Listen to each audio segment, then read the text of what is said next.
50,000 रुपये अनुदान, केळी उत्पादक शेतकऱ्यांना न्याय, कापूस उत्पादक शेतकऱ्यांना न्याय, पीक विम्याचे पैसे जमा झालेच पाहिजे, पीक विम्याचे पैसे जमा झालेच पाहिजे, नांद्रा फाटा ते नंदगाव रस्ता, नांद्रा फाटा ते नंदगाव रस्ता कोण म्हणतं देणार नाही, कोण म्हणतं देणार नाही, कोण म्हणतं देणार नाही, कोण म्हणतं देणार नाही,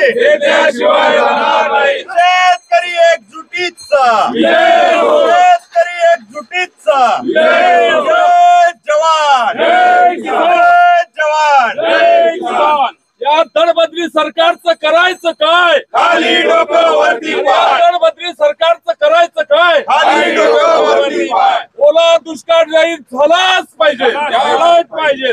या दळभद्री प्रशासनाचं करायचं काय, खाली डोकं वरती पाय, अरे या ठेकेदारी सरकारचं करायचं काय, खाली डोकं वरती पाय। सगळ्या शेतकऱ्यांना बोलो भारत माता की जय, भारत माता की जय, जय जवान, जय किसान, जय जवान, जय किसान, जय जवान, जय किसान।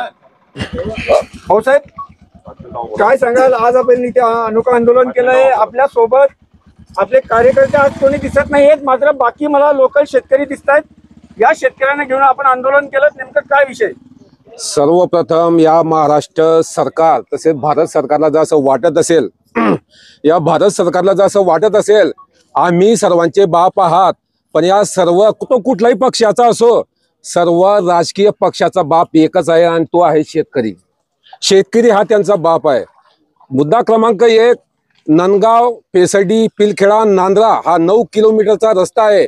9 किलोमीटरच्या रस्त्यासाठी 2.5 किलोमीटरचं जेव्हा मेंटेनन्स निघालं 30 लाखाचं, तर 30 लाख तुम्हाला ते पाण्यामध्ये गेलेले दिसत आहेत। तर मला तुम्हाला सांगायचं आहे, माझ्याकडे संपूर्ण माहिती आहे। सन्माननीय पालकमंत्री गुलाबरावजी पाटील साहेब यांचे जवळचे जे ठेकेदार आहेत त्यांनी हे 30 लाखाचं काम घेतलेलं होतं आणि माझ्याकडे त्यांची फाईल आहे। हे जे ठेकेदार आहेत ना 30 लाखाचं काम घेतलेलं आहे त्यांची फाईल माझ्याकडे आहे। त्याचप्रमाणे या कांडा बोकल जिल्हा परिषद गटामध्ये किंवा जळगाव ग्रामीण मध्ये जिथे जिथे यांनी रस्ते केलेले आहेत त्या सर्व भ्रष्ट ठेकेदारांची फाईल माझ्याकडे आहे आणि लवकरच शेतकऱ्यांच्या मदतीने मी त्यांना कोर्टामध्ये खेचल्याशिवाय राहणार नाही। कारण की जोपर्यंत यांना आपण कोर्टात खेचणार नाही तोपर्यंत यांना सर्वसामान्य शेतकऱ्यांची ताकद दिसणार नाही। मुद्दा क्रमांक 2 मला सांगायचं आहे, शेतकऱ्यांसाठी कोणीच आवाज उचलायला तयार नाही, पण जेव्हा एखादा राजकीय नेता त्याला नातू होतो किंवा त्याच्या मुलाचं लग्न असतं तेव्हा हे जे राजकीय कार्यकर्ते असतात पुढाकारी असतात यांच्या गांडीला यांच्या डुंगणाला राजकीय पक्षाचे झेंडे लावून त्यांच्या घरामध्ये जातात, भाऊ काय करू, भाऊ हे करू। मला तर कधी कधी असं वाटतं जेव्हा एखादं हे जेव्हा मरतील ना, ज्यांचं या अंधप्रेम आहे या नेत्यांवर, हे मरताना सुद्धा यांच्या डुंगणावर राजकीय पक्षाचा झेंडा काढतील आणि मला जाळा असं सांगतील, पण शेतकऱ्यांबद्दल हे ब्र शब्द सुद्धा काढणार नाही। कारण की यांना शेतकऱ्यांकडनं कमिशन भेटत नाही। यांना कमिशन कुठे भेटतं? हा एक हे खडी रस्ता आता वास्तविक हिच्यातून ते कमिशन भेटते, शेतकऱ्यांकडनं काय कमिशन येणार येतो? मला तुम्हाला सांगायचं आहे, हे जे एवढे जे नामर्द आहेत या नामर्दांना धडा शिकवण्याचं काम माझा शेतकरी बाप केल्याशिवाय राहणार नाही। आणि येणाऱ्या काळामध्ये 15 दिवसाच्या आत जर या रस्त्याचं काम PWD विभागाने केलं नाही तर ते ऑफिस फोडल्याशिवाय मी राहणार नाही। जय हिंद, जय महाराष्ट्र, जय जवान, जय किसान। प्रमोद भाऊ काय सांगाल, आज आपण इथे अनोखं आंदोलन करत आहात, पाण्यात उतरून आपण हे आंदोलन करत आहात, नेमका काय विषय होता? तुम्ही पिक्चर ऐकला असेल, गाणं ऐकलं असेल, राम तेरी गंगा मैली हो गई, इथं प्रशासन तेरी गंगा मैली हो गई।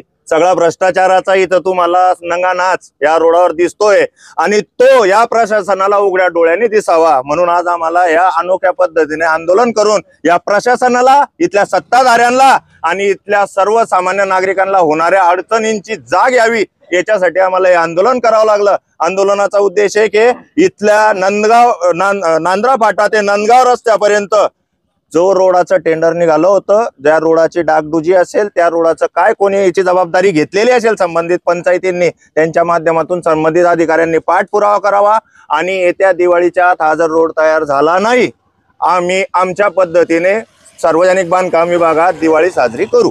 प्रमोद भाऊ, लोकांचं म्हणणं असं असतं की आता स्थानिक स्वराज्य संस्था आहे, जिल्हा परिषद निवडणुका येऊ घातल्या, या पार्श्वभूमीवर तुम्ही हे आंदोलन करत आहात का? मी कुठल्या गटात उभा राहणार, कुठल्या गणात उभा राहणार का मी निवडणुकीसाठी कुठेतरी हा स्टंट करतोय किंवा माझी चमकोगिरी आहे? अरे चमकोगिरी करणाऱ्यांबरोबर तुम्ही किती लोकांनी फोटो काढले?